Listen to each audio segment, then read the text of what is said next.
penjelasan dari mana kekayaan aset Rm18 juta milik Rafizi Ramli. Sebelum kita teruskan pendedahan ini, jangan lupa tinggalkan komen Anda untuk setiap isu yang menarik ini.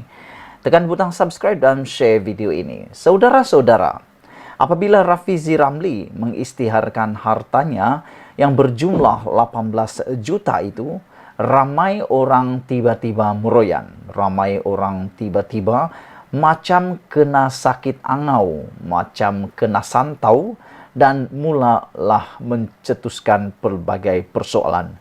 Yang menariknya, Rafizi Ramli membiarkan isu itu selama beberapa hari sebelum dia tampil hari ini memberikan jawaban sebenar dari mana punca Rm18 juta miliknya itu.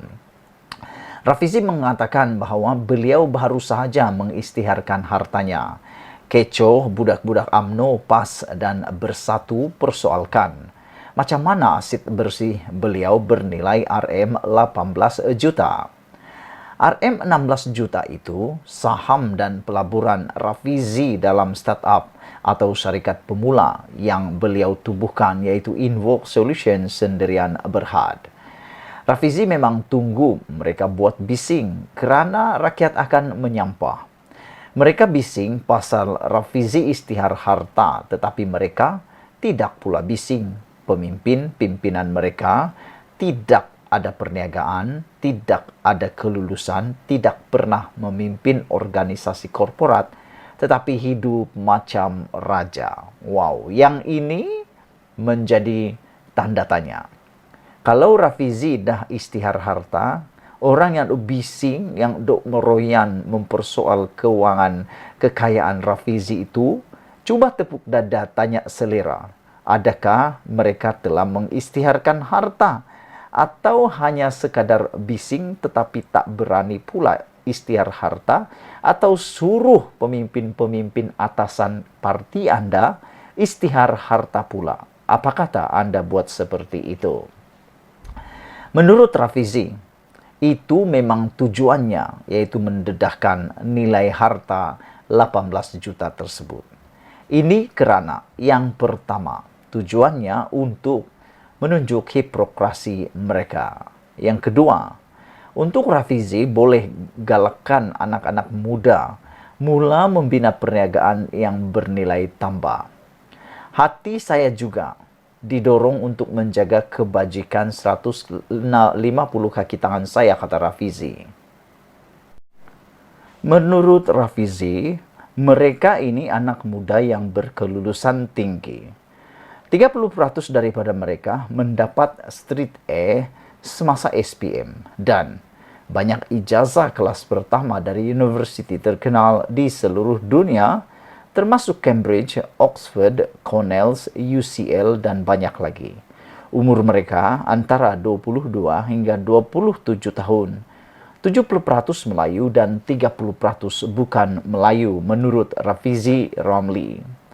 Mereka ada kepakaran dalam bidang teknologi, terutamanya beberapa bidang yang menjadi tulang belakang ekonomi digital, yaitu sains data, kejuruteraan, perisian, pemasaran digital, dan seni kreatif digital.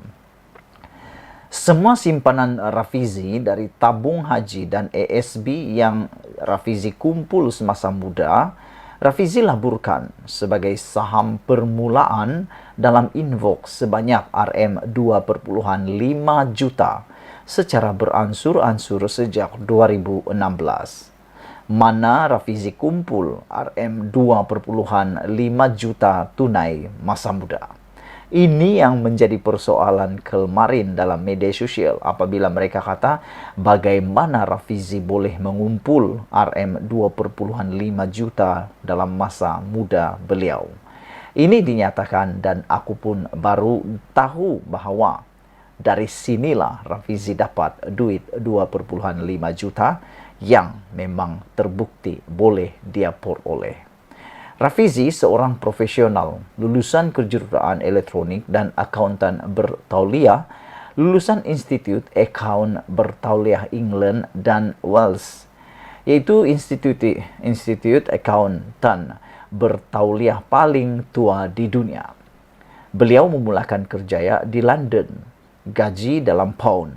Masa itu 1 pound adalah bersamaan RM6. Bila saya balik Petronas, kata Rafizi, gaji permulaan ialah RM3.750. Selepas 6 bulan dan disahkan sebagai pengurus termuda dalam Petronas, gaji Rafizi naik RM11.000 sebulan pada umur 26 tahun.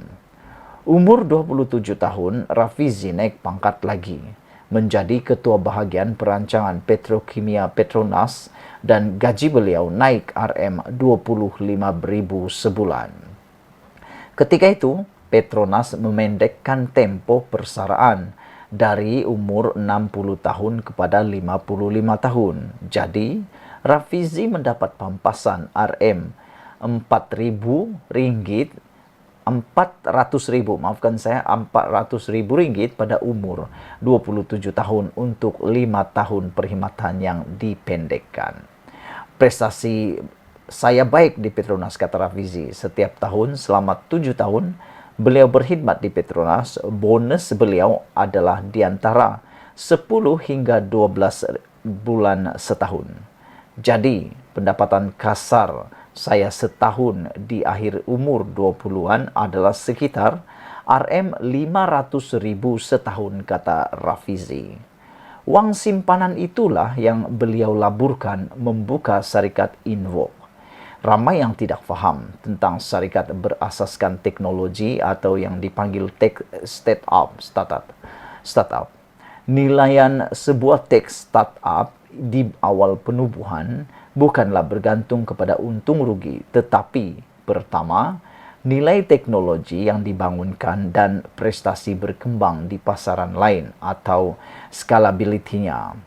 Oleh kerana teknologi itu tidak menggunakan banyak tenaga kerja, kalau ia berjaya dikembang masuk pasaran luar negara, platform yang dibangunkan itu berpotensi besar di masa hadapan.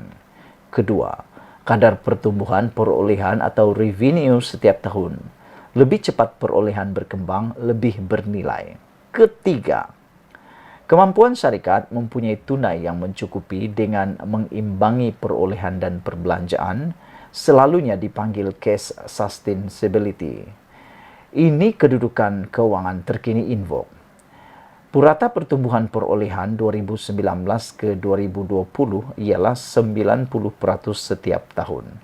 Keuntungan syarikat, untung di peringkat syarikat setiap tahun yaitu RM507.000 untuk tahun 2020, RM653.000 untuk 2021, dan dijangka 1,5 juta untuk 2022. Keuntungan kumpulan. Dua anak syarikat yang membangunkan platform teknologi masih belum untung, tetapi kerugian kumpulan semakin mengecil setiap tahun. Kedudukan tunai dijangka mencukupi sehingga 2 tahun lagi tanpa perlu menerbitkan saham.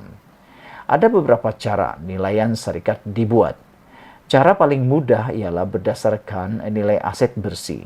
Tetapi ini cara kuno kerana tidak mengambil kepentingan potensi masa depan. Untuk mengambil kira potensi masa depan, pekali digunakan untuk menilai syarikat berasaskan potensi berkembang perolehan dan keuntungan. Untuk tech startup seperti Invoke dengan prestasi pertumbuhan yang dicapai kini, selalunya pekali adalah di antara 7 hingga 10 kali dari perolehan tahunan. Ini kaedah piawai yang digunakan di seluruh dunia oleh syarikat ventures kapitalis yang melabur. Perolehan Invoke untuk tahun 2021 adalah RM6.3 juta dan untuk tahun 2022 dijangka melebihi 11 juta ringgit. Jadi, julat nilaian Invoke ialah antara RM60 juta ke 120 juta. Ini bukan saya cakap-cakap pandai. Ini adalah nilaian rasmi oleh Cradle, sebuah agensi kerajaan yang memantau pertumbuhan startup. Tengok nilaian rasmi ini di laman web mystartup.gov.my. Nilaian ini dibuat oleh sebuah firma penilai bebas dari Singapura bernama Venture Cap Insight. Saya masih memegang lebih 70% dari saham Invoke. Tapi untuk istihar harta, saya gunakan kaedah nilaian paling rendah, yaitu nilai aset bersih, yaitu sebanyak RM17 juta. Dari RM17 juta itu, RM11 juta adalah pelaburan membeli saham-saham Invoke dari 2019 hingga 2022. Kenapa pelabur tempatan dan antarabangsa beli saham Invoke? Kerana potensi untuk Invoke disenaraikan di pasaran saham di masa hadapan yang membolehkan mereka mendapat pulangan besar bila saham-saham Invoke mula dijual beli orang ramai. Kenapa saya cerita semua ini? Kerana saya nak yakinkan anak muda Malaysia bahawa ini jalan masa depan anak-anak kita. Anak muda Malaysia sangat berbakat, pandai dan berkebolehan. Anak-anak muda di Invoke telah membawa syarikat hingga ke nilaian berjuta puluh juta dalam masa 2 tahun. Bila Invoke disenaraikan, mereka semua ada saham dan mereka boleh hidup selesa di masa muda.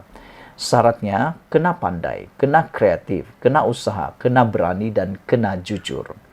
Masa depan kita ialah ekonomi digital supaya mudah dikembangkan ke rantau Asia Tenggara dan seluruh dunia.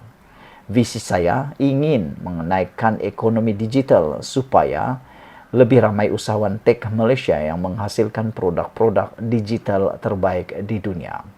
Anda ingat UMNO PAS Bersatu faham semua ini? Mereka hanya tahu jalan sakau wang untuk kaya. Sebab itu sampai sekarang belum istihar harta. Ditulis oleh Rafizi Ramli, Timbalan Presiden PKR, 8 November melalui sabudin.com. Jangan lupa tinggalkan komen Anda, tekan butang subscribe. Malaysia kita punya, kita jaga sama-sama, cintai Malaysiaku. Bye-bye.